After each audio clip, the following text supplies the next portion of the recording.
Why finance is crucial for your business, यानी आपके business के लिए फाइनेंस इतना इंपॉर्टेंट क्यों है। और आप में से कितने लोग ऐसे हैं जो मानते हैं कि हम लोग फाइनेंस पर्सन हैं, यानी आपकी संस्था में जो है फाइनेंशियल डिसीजन कौन लेता है ना, फाइनेंस पर्सन कौन है, कोई बता सकता है। ओके, ओके, कौन है फाइनेंशियल पर्सन। अच्छा, मैं नहीं हूं। अच्छा, आप नहीं हैं। ओके, तो कौन है। अकाउंटेंट है। ओके, ठीक है, आपका अकाउंटेंट फाइनेंशियल डिसीजन लेता है। ठीक है, ठीक है। और कोई, क्योंकि यहाँ पर बहुत जरूरी है समझना है कि फाइनेंशियल डिसीजन कौन ले रहा है, तो उसके आधार पर काम होगा। फाइनेंशियल डिसीजन कौन लेता है आपके बिजनेस में, एक तो आपने बता दिया अकाउंटेंट लेता है, दूसरा आपका सफाई कर्मचारी लेता है क्या क्लीनिंग जो स्टाफ है वो लेता है, कौन लेता है आपके बिजनेस में फाइनेंशियल डिसीजन। यस सर, मैं लेता हूं और मेरा अकाउंटेंट लेता है। गुड। और कोई बता सकता है फाइनेंशियल डिसीजन आपके बिजनेस में कौन लेता है। क्या आप फाइनेंस पर्सन हो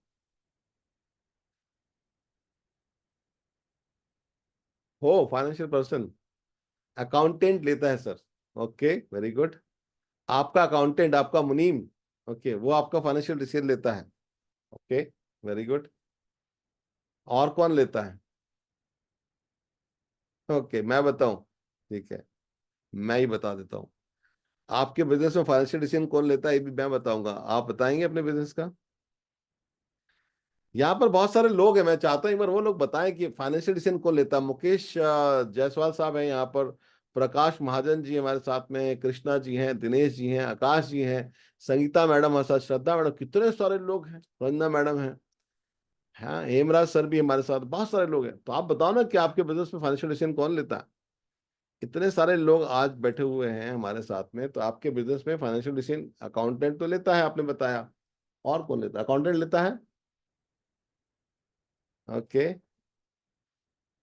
ये लोग लिख रहे हैं मैं खुद लेता हूं। यस, और कोई लेता है। अरे वाह, चलिए इसी से कुछ चीजें निकल कर आएंगी। बहुत बढ़िया। देखिए, मैं आपको बताता हूँ कि आपके बिजनेस में फाइनेंशियल डिसीजन कौन लेता है, और ये बहुत महत्वपूर्ण जानना कि हम कहाँ खड़े हैं लाइफ में, है ना। तो सबसे पहली बात तो यहाँ पर यह है कि if you are in business, you are a financial person. जो भी लोग बिजनेस में हैं सब फाइनेंशियल पर्सन हैं। ठीक है, क्या इस बात से सहमत है। नहीं है। चलिए मैं आपको बताता हूँ कि इसमें लिखा है कि जो, अच्छा आप समझ गए, अच्छा अच्छा समझ गए सर। Self, okay. तो सर जो अकाउंटिंग का रिकॉर्ड है, लेन देन जो है, फाइनेंशियल जो है ना निर्णय जो है, ये हमारी कंपनी में फाइनेंशियल हेल्थ के बारे में प्रभावित, तो रियली ये फाइनेंशियल हेल्थ को प्रभावित करता है जो हम डिसीजन लेते हैं। ये बात सही है, बिल्कुल सही है। अच्छा, ज्यादा मुनाफा चाहिए तो ये कौन डिसाइड करता है। लॉस होता है तो किसके निर्णय से होता है ना। और नेट प्रॉफिट होता है तो किसके डिसीजन से होता है।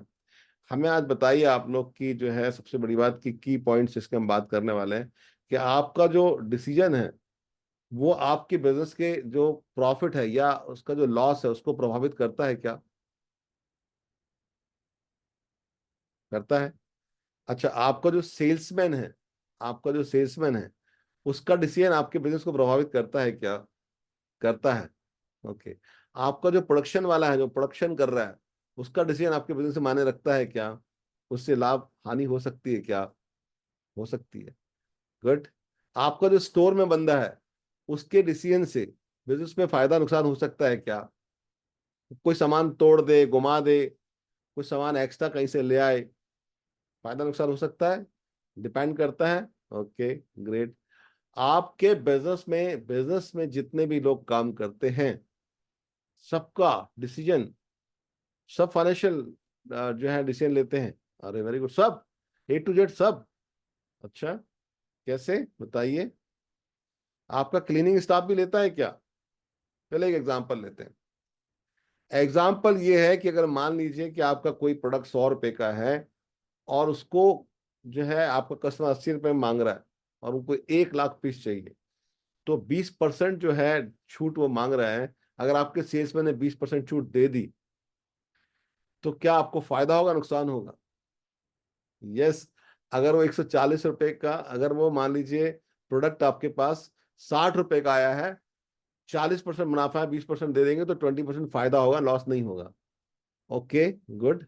अगर वो प्रोडक्ट 90 रुपए का आया है और आपने 80 में बेच दिया तो 10 रुपये घाटा होगा। वेरी गुड, बिल्कुल सही बोला आपने। तो ये जो डिसीजन लिया, इससे फायदा हुआ नुकसान हुआ? फायदा हुआ नुकसान हुआ डिपेंड करता है कि कैसी डील की गई। पर अगर सेल्समैन ने डिसीजन लिया तो फायदा फर्क पड़ता है कि नहीं, यही मैं समझाना चाह रहा हूँ। आपको एक हैरानी की बात बताऊं, चलो एक एग्जांपल और समझते हैं, तो आप समझ पाएंगे मैं क्या कहना चाह रहा हूँ। ओके, आप समझ गए? अच्छा अच्छा, वेरी गुड, बहुत बढ़िया। सिनेरियो 2 में देखते हैं कि decision which products and quantities to keep in stock. अगर आपके स्टॉक में आपका जो स्टॉक कीपर है या जो आपका जो मैनेज करने वाला व्यक्ति है, वो अगर आपको बताए कि हमारा स्टॉक कौन सा लेना चाहिए, कैसे रखना चाहिए, उससे फर्क पड़ता है। क्या क्वांटिटी हमें लेना चाहिए, फर्क पड़ता है। क्या इफेक्ट करता है आपके फाइनेंस को। तो आप हैरान रह जाएंगे कि आपको ये चीज बता के मैं ये बताना चाहता हूँ कि जो अकाउंटिंग का काम है वो क्लरिकल काम है, लेकिन बाकी सारे काम इंटेलेक्चुअल काम है। यानी वो दिमाग लगता है उसमें, फाइनेंस के हर डिसीजन में दिमाग लगता है। आप अगर एक डिसीजन लेते हैं तो उससे लाखों करोड़ों का फायदा हो सकता है, एक डिसीजन लेते हैं तो लाखों करोड़ों का नुकसान हो सकता है।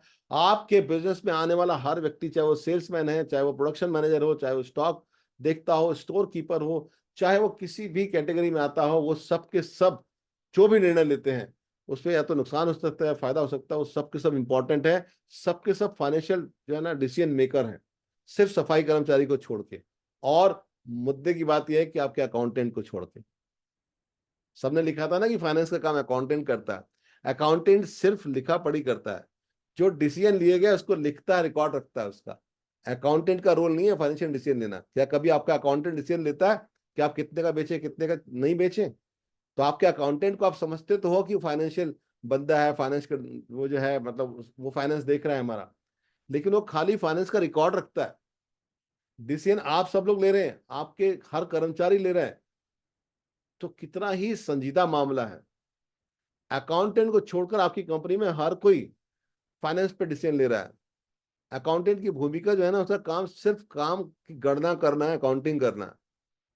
वो जो है ना आपका स्कोर बताता है, कितने रन लिए आपके क्रिकेट में, आप खेल रहे हो ना क्रिकेट, कितने रन लिए, कितने आउट हो गए, वो बताता है वो। लेकिन वो खेलता नहीं है खेल को। खेल को खेल रहे हैं आप और आपके बाकी सारे कर्मचारी। तो आपका प्रेजेंस में लोन लेना चाहिए कि नहीं, आपके जो बिजनेस के जो प्रमाण, बाकी चीजें कैसे चलेंगी, वो सब कौन डिसाइड करता है? वो डिसाइड करते हैं आपके सारे कर्मचारी और आप खुद। और उससे जो है फाइनेंस प्रभावित होता है। तो हम बात करेंगे कि जो फाइनेंस को प्रभावित करने वाले महत्वपूर्ण क्या क्या चीज है, कौन कौन है। आपके कर्मचारी, आपको डिसाइड करना, आपके कर्मचारी को काम पे रखना, यानी आप हायरिंग करते हैं तब से ये समझ में आने लगता है कि आपका फाइनेंशियल डिसीजन कैसे होगा। तो आपको ये समझना है कि हर व्यक्ति इसको आप हायर कर रहे हैं अपनी संस्था में, वो सब व्यक्ति आपके बिजनेस की लाभ हानि से, यानी प्रॉफिट और लॉस से रिलेटेड है। तो आपको कैसा व्यक्ति हासिल रखना देख लीजिए। एक व्यक्ति अगर मान लीजिए आपने रखा और वो बड़े बड़े कान के बाले पहनता है, लंबे बाल रखता है, सिगरेट पीते हुए आपके ग्राहक के आ जाता से लड़के आ जाता है, आपका क्लाइंट खराब हो जाता है, तो वो आपका नुकसान करा सकता है। यानी बहुत महत्वपूर्ण है ये समझ के रखना कि किसको रखना किसको नहीं रखना, है ना। आपके जो सैलरीज है उसको इम्पोर्टेंस, उसको भी बहुत ज्यादा प्रभावित करता है। क्योंकि सैलरी जो है वो बढ़ती तब है जब उसका डिसीजन सही होता है, सेल ले ली होती है उसने। डिसीजन सही नहीं होता तो आप उसकी सैलरी नहीं बढ़ाते, है ना। आपका जो पार्ट टाइम है या फुल टाइम जो अकाउंटेंट है, उसका भी परफॉर्मेंस जो है वो डिसीजन आपके कर्मचारी लेते हैं। वो खुद नहीं लेता, वो तो कुछ भी नहीं करता, वो तो खाली अकाउंट रखता है। पर जो आपका अकाउंटेंट है उसकी परफॉर्मेंस कैसे हो, वो भी तो आपका बिजनेस डिसाइड करता है। वो भी तो फाइनेंशियल डिसीजन है। आपका इन हाउस प्रोडक्शन हो, आपकी कोई मशीन जो है आपको खरीदना हो या किराए पे लेना हो, आपकी कोई प्रॉपर्टी है इसको लेना हो या किराए पे देना हो, आपका कोई कोई बिजनेस के लिए वाहन खरीदना हो या किराए पे लेना हो, आपकी खुद की जो कैपिटल है वो बढ़ानी हो कम करनी हो, आपकी प्रेजेंट पे जो फाइनेंशियल पोजीशन है, उसकी सारी चीजों की जो डिपेंडेंसी है वो आप और आपके स्टाफ के ऊपर डिपेंड करती है। यानी हम कई बार सोचते हैं कि यार इस कर्मचारी से क्या फर्क पड़ता है, लेकिन हर एक छोटे से छोटा कर्मचारी आपके बिजनेस के फायदे और नुकसान के लिए जिम्मेदार है। तो क्या ये महत्वपूर्ण नहीं है कि हम अपने सब कर्मचारियों को उस तरह से ट्रेनिंग दें, हम अपने सब कर्मचारियों को उस तरह से रखें, वैसे मैनेज करें जैसे हमारे बिजनेस में फायदा नुकसान होने वाला है। जब बैक ऑफ द माइंड में ये हमारा डिसीजन हो जाता है कि हमारे संस्था में काम करने वाला हर व्यक्ति इंपॉर्टेंट है हमारे फायदे नुकसान के लिए। तो हमें अकाउंटेंट को छोड़ के, अकाउंटेंट तो खाली क्या कर रहा है, आपके क्लरिकल काम देख रहा है, सारा बौद्धिक डिसीजन जो है ना, उसको बोलते हैं ना इंटेलेक्चुअल डिसीजन, सारे आपके स्टाफ ले रहे हैं। तो इसलिए बहुत इंपॉर्टेंट है कि आपको उस पर ध्यान देना चाहिए, बहुत इंपॉर्टेंट है। लोग उसको लाइटली लेते हैं। तो मैं बताना सिर्फ ये चाह रहा था इस एग्जाम्पल से कि सबसे बड़ी बात जिसकी हम बात कर रहे हैं वो है कि फाइनेंस इंपॉर्टेंट क्यों है, और फाइनेंस के लिए वो सारे लोग इंपॉर्टेंट हैं जिनको आप एक महज कर्मचारी समझते हैं और आपको लगता है कि फाइनेंस तो अकाउंटेंट का काम है। अकाउंटेंट का काम ही नहीं है उसमें, काम आपके हर एक बंदे का है।